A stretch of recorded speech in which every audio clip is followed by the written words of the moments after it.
Hello guys! Welcome back again dito sa aking YouTube channel. So for today's video, so ngayon guys ay mag-update ako sa inyo sa aming pinamili sa Shoppers Mart. Ayan, so kaunti lang guys, worth 2,000 plus. Ayan, kasi nagpa-load pa kami doon sa 7earn ng 500 sa aming load wallet sa Smart. At ayan guys, na bumili kami sa labas ng bagoong at saka tuyo. So, yun talaga ang ipinunta namin doon sa bayan kasi naubusan na kami ng tuyo. At yung bagoong naman is kaunti na talaga. So, pumunta rin kami guys sa Shoppers Mart dahil gusto kong magdagdag ng aming mga rekado dahil kaunti na yung aming bawang. Ayan, din yung mga sibuyas namin is puro na maliliit, wala nang mga malalaki. Ayan, so bumili kami doon ng mga rekado dahil mabintang-mabinta guys ito sa aming tindahan, pati ang mga bagoong at saka tuyo. Kaya yun guys, so nagkakahalaga lahat guys ang aming mga napamili ng 3,200. Ayun, kasi yung nabayaran namin sa Shoppers Mart is nasa 2,100 plus. At nagpa-load din kami guys ng 500 pesos sa aming load wallet sa Smart. At bumili rin kami ng chlorine na 2 kilo, 200. At yung bagoong naman ay 120. Kasi ang kanilang kilo is 120 din, 1 kilo ang aming binili. At bumili rin kami guys ng tuyo. Then 9 grams yung tuyo. So nagkakalaga ng 250 pesos ang per kilo. So nasa 225 guys yung aming nabayaran. So nagkakahalaga lahat ng 3,200. Ayun. So yan lang guys. Magsimula na tayo. So keep on watching. So ayan guys, andito ang aming mga napamili kagabi. So dito nilagay sa loob dahil masikip na doon sa aming tindahan. So ito guys ang resibo kagabi. Ayan, February 19. So ayan guys, ang aming nabayaran sa Shoppers Mart ay nagkakalaga ng 2,147. So ito lahat yung mga napamili namin at namili kami sa labas doon sa merkado. So namili kami ng tuyo. Ayan. So medyo malalaki itong tuyo at bumili rin kami ng bagoong dahil malakas ngayon guys itong mga bagoong at tuyo. Naubusan na kami ng tuyo at bumili rin kami ng 2 kilo ng chlorine. Ayan, so kaunti na talaga ang natira sa aming chlorine dahil ang daming gumagamit guys, ang daming bumibili dito sa amin ng chlorine. So hindi ako na nagpapawala ngayon ng chlorine, kaya tag 2 kilos na ang aking binibili. So noon is tag 1 kilo lang talaga, pero ngayon tag 2 kilo na guys ang aking binibili lagi sa bayan. So nakalimutan ko ang presyo nito sa pagbili namin, itong tuyo, pero itong bagoong 120 ang kilo nito at ito naman is 100 per kilo, so 200 lahat itong chlorine. Ayan, so ireripak ko pa ito guys at madami pa akong mga dito, marami akong gagawin mamaya dahil marami akong reripakin. So, ayan guys, magsimula na tayo dito sa aming pinamili sa Shoppers Mart. So, kaunti lang ito, nagkakalaga lang ng 2,000 plus. Then, buksan natin guys itong karton. So, nabuksan na talaga ito kasi kinuha namin dito kagabi ang frozen. So, isi-share ko sa inyo mamaya guys kung ano-ano mga frozen ang aming binili. So, kaunti lang naman. Yun lang kasi ang mabenta dito sa amin. So, ito guys ang aming mga pinamili doon sa Shoppers Mart. So, doon talaga kami namimili ng mga rekado kasi mura lang doon. At doon rin ako guys bumibili ng mani. Ayan, so bumili lang ako ng 1 kilo. So, ito guys 92 per kilo na. Nagtaas na sila ng piso. Ayan, tumubo na ng piso ang kanilang 1 kilo ng mani. So, napakamura lang talaga doon sa Shoppers Mart kasi pag sa labas ang mani ay ang kilo is 110 pesos. So, nakaka-save tayo kapag sa Shoppers Mart tayo bumili at yung kanilang mani is hindi naman guys, bago pa siya. Makikita natin na bagong-bago pa talaga itong kanilang mani. Ayan. So medyo blurred na naman itong ating cellphone. Then bumili tayo ng kamatis. So binili ko ay hindi masyadong hinog at hindi rin masyadong hilaw para hindi madaling masira, para hindi madaling mahinog na talaga. So, tag 80 per kilo na ngayon. So, noong nakaraan, 120. So, ngayon guys, bumaba na. So, ayan, bababa na naman tayo sa ating presyuhan ng kamatis. Ayan, kasi nung nakaraan, mga malalaki yung kamatis at 120 per kilo. Kaya, bentahan ko is 9. So, ngayon, pwede na itong 5 pesos.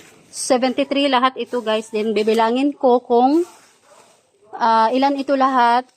Ayan, kung kikita ba ako pag 5 pesos ang aking bentahan. At ito pala, meron tayong luya. So, ngayon is 100 na. So, ngayon guys, bumaba na lahat ang kilo ng mga Ricardo. Kasi noong nakaraan, napakamahal nito. So, itong ginger is 140. So, ngayon guys, ayan, 100 na ang per kilo. Ayan. So, bumaba ngayon guys ang per kilo. Pati itong garlic. Ayan. Itong bawang. 150 na. So, noong nakaraang bili namin is 170 pa ito. Ayan. So, basa ito guys dahil nilagay dito ang frozen kagabi. Kaya ayan, basa. Then, ito naman, sibuyas. So, ito guys, bumaba na ang puhunan. So, ngayon ay 135 na. Ayan, 135 pesos ang per kilo. So, noong nakaraan is 160. Ayan. So, ngayon ay mura na ang ating bentahan nito. So, napakamabenta nitong sibuyas. Lahat ng mga Ricardo dito na tinitinda namin sa aming tindahan, mabentang mabenta. Ayan. Kasi, gumagamit talaga tayo ng mga Ricardo pag tayo ay nagluluto at 3 times a day tayong kumakain. Ayan, nagluluto tayo sa umaga, tanghali at gabi. Kaya hindi talaga tayo magpapawala ng mga Ricardo sa ating tindahan dahil ito ang pinakamabenta. So, ayan. Meron tayong biniling mangga. Ito ay 110 per kilo. Dalawa lang yung binili namin, pangkain lang. At ito guys, asin. So, sa Shoppers Mart kami bumibili ng asin kasi napakamura lang. 5.75 ang puhunan. So, 10 pesos guys, itong 1/2 kilo ang aking bentahan. So, ayan lang ang laman. Then, meron ditong isang sako. Puro lang ito chichirya. So, bumili ako ng Choco Flex. Ayan, ito guys. So, 3-5 piso. Tatos. Ayan, na red corn tube. At maliliit na lion. Ayan, na easy. So, bentahan ko nito is 8. At yung tatos natin is 13. Bumili rin ako ng chicharon.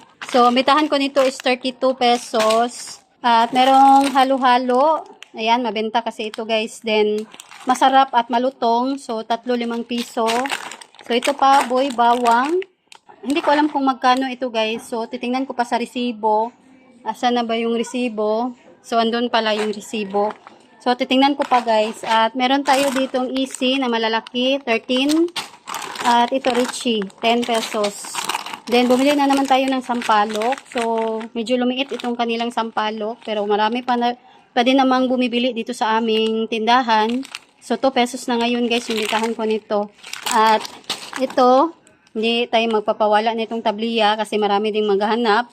8 pesos each ang aking bentahan. Then, clover. Meron ng maanghang na clover. 11 pesos ang aming clover. Ayan. So, easy na cheese bones. Mabilis maubos. Ayan. 13 pesos. At, bumili na naman tayo ng bangus. Ayan. Dahil wala na pala kaming bangus. Ito, pritong bangus. 10 pesos. Meron itong suka. Ayan. May free na suka. So, 10 pesos bintahan natin. At bumili ako nitong happy na green peas. 24 pesos. So, ayun lang. Yan lang guys. Pritong bangus nandito sa ilalim at mga clover. So, medyo dinamihan ko ngayon ng clover na maanghang. Kasi ang bilis na ubos nung nakaraan. Nabili namin. Ayan. So, nagbe-blur ditong ating camera. So, yan lang guys. Nag-share lang ako sa inyo dito sa aming mga pinamili kagabi. So, doon lang kami guys namili sa Shoppers Mart kasi ang pinunta lang talaga namin doon ay itong bagoong at saka tuyo. Dahil wala na kaming bagoong at tuyo. So, hanapin ko dito guys ang boy bawang. kung magkano. Yan, 18.80. Boy bawang hot garlic flavor.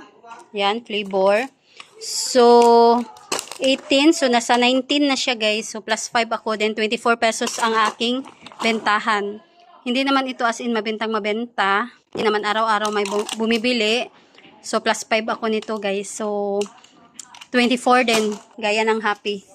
So, ito, guys, ang aming biniling frozen doon sa Shoppers Mart. So, 2 kilo ng Virginia ang aming binili.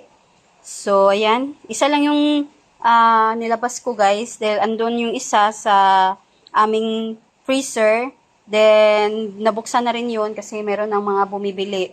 Then, bumili rin kami nitong Champion na hotdog kasi mabenta itong Champion. So, meron akong stock dito sa aming tindahan na ano guys, 3 klase itong hotdog namin na maliliit.